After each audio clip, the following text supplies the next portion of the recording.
Newly divorced woman saved a wounded puppy by the roadside.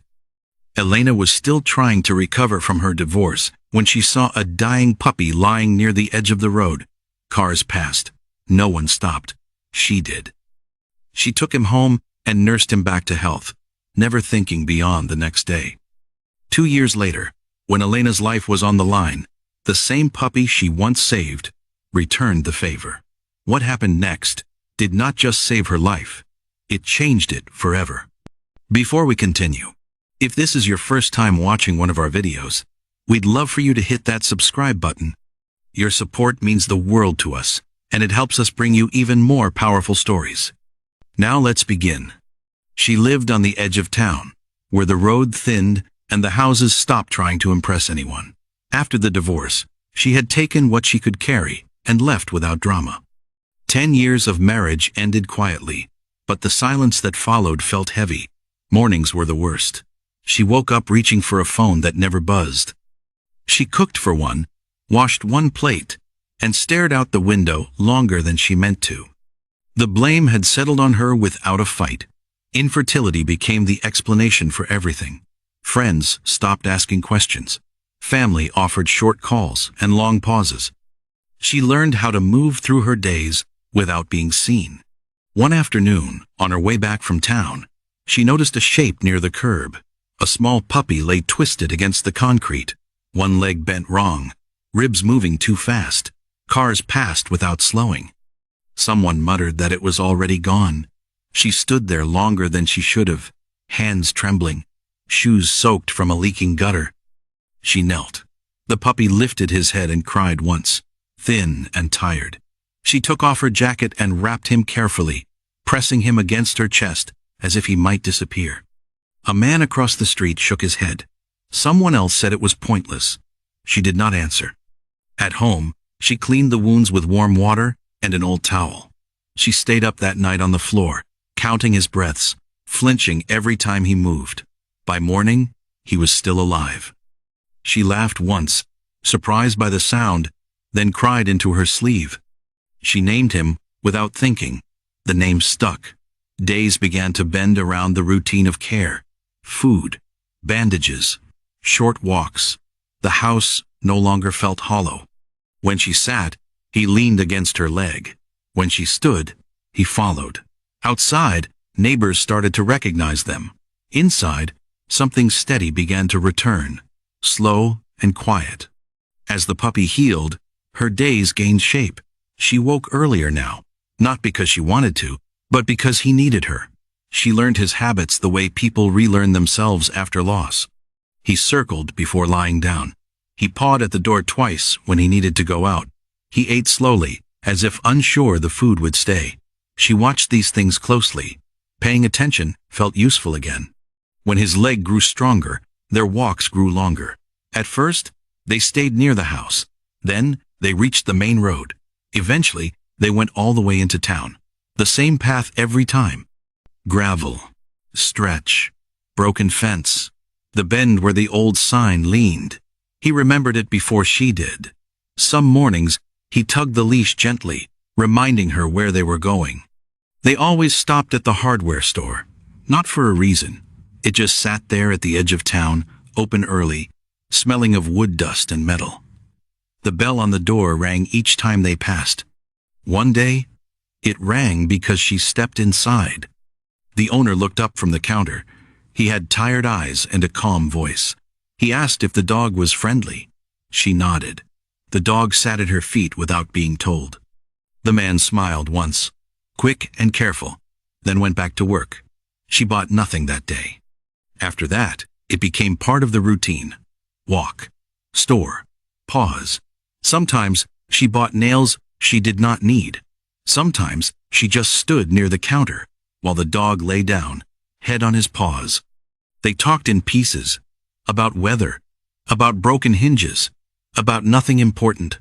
He mentioned his son once, how mornings were rushed, how evenings were quiet.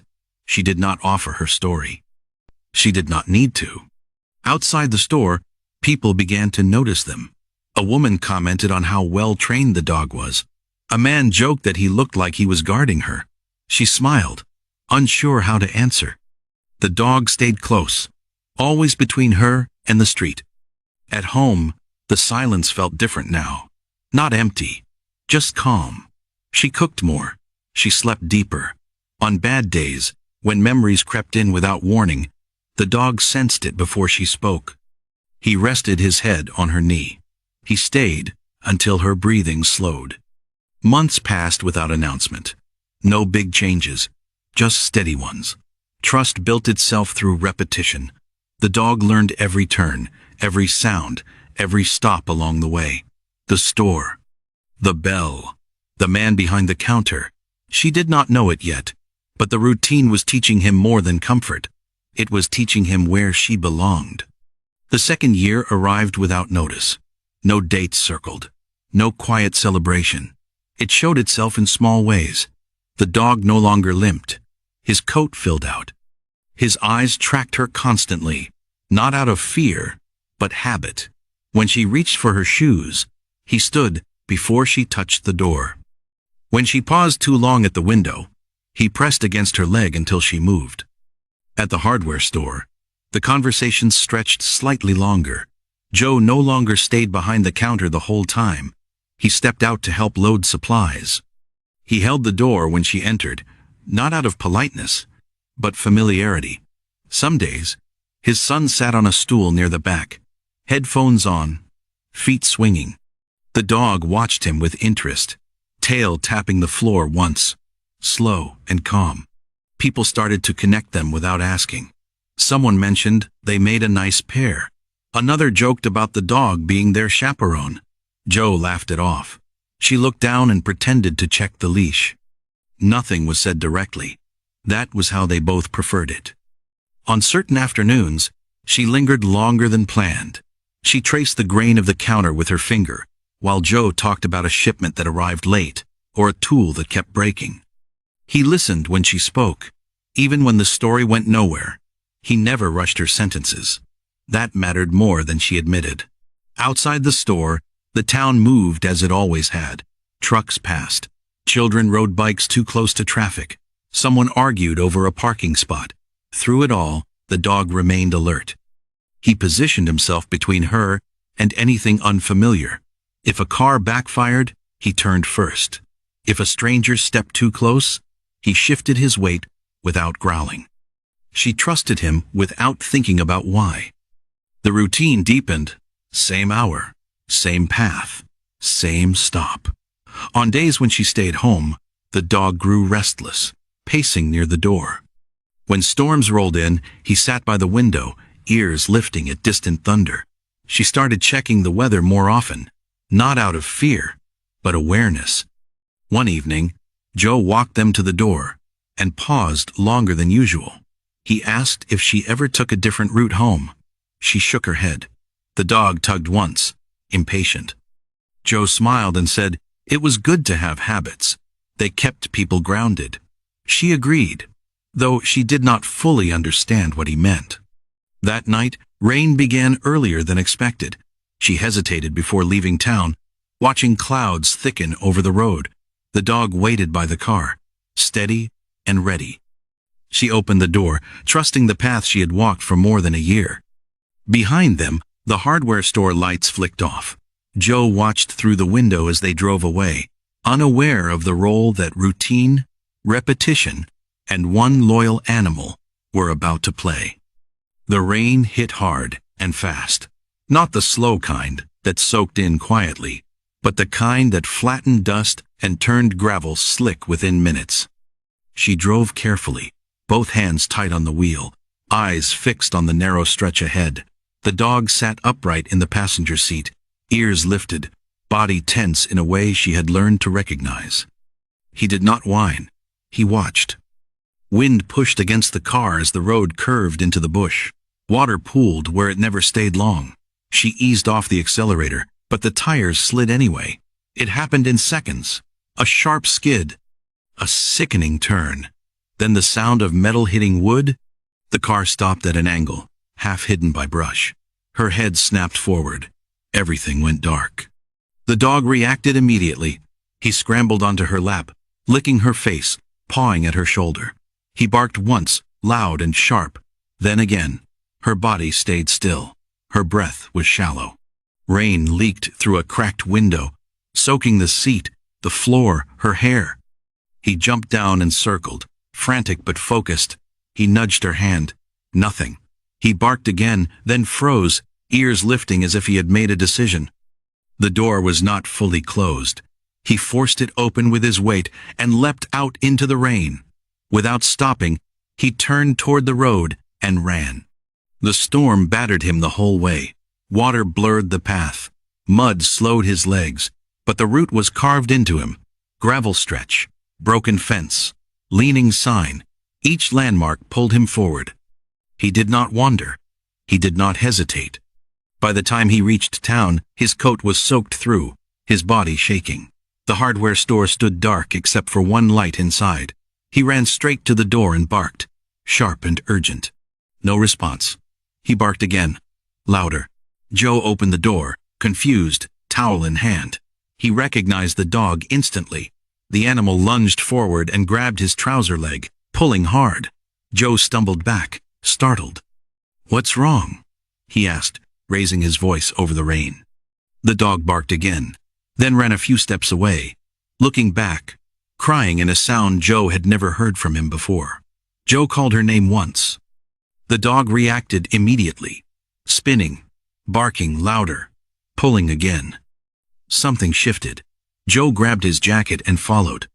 The dog ran ahead, slowing only to make sure Joe stayed close. They left town, rain cutting sideways, shoes slipping on wet ground. When they reached the crash site, Joe saw the car first, then her. She was still breathing. Joe did not waste time. He lifted her carefully, fought the mud, forced the door wider. His hands shook as he checked her pulse. He got her into his truck and drove fast, horn blaring through empty streets.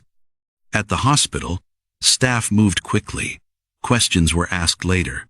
By morning, the story had already started spreading. The dog that ran through the storm, the man who followed. The woman pulled from the wreck just in time. The dog sat outside the emergency room doors, soaked and silent, eyes fixed ahead, waiting. She woke slowly, as if surfacing from deep water. The ceiling lights were too bright. Her throat felt raw. For a moment, she did not remember where she was. Then the weight of her body returned, followed by pain, then sound. A nurse noticed her eyes open and called for someone else. Voices layered over each other, calm but urgent. Joe stood near the door. He looked like he had not slept. When she saw him, her brow tightened in confusion. She tried to speak, failed, then closed her eyes again. He did not move closer. He waited. Later that day, when she was more awake, they told her what happened. About the crash. About the storm. About the dog. A nurse smiled while explaining it, shaking her head, as if still impressed. Another patient down the hall told the story louder, adding details that grew with each retelling. By evening, everyone on the floor seemed to know. When the dog was brought in, he moved straight to her bed and rested his head against her arm. She cried then, not loudly, just enough to soak the pillow. She held him there until her hands stopped shaking. Recovery took time. Joe drove her home when she was discharged. Neighbors watched from porches. Someone clapped quietly. Someone else wiped their eyes and turned away. The dog stayed close, as if guarding something fragile. Life did not change all at once. It settled. Joe visited more often, then stayed. They talked late into the night about ordinary things. Stress loosened its grip. Laughter returned without effort. 6 months later, she realized something was different. This time, fear did not follow the news. The pregnancy held. Then, another heartbeat appeared. Twins. Years later, on quiet evenings, the dog lay between the cribs, eyes open, alert. He had saved her once. Everything else had grown from that moment she chose to stop, kneel, and care. If one small act of care can come back and change everything, imagine what yours could become. Stay with us for more true stories like this, and subscribe so you do not miss the next one.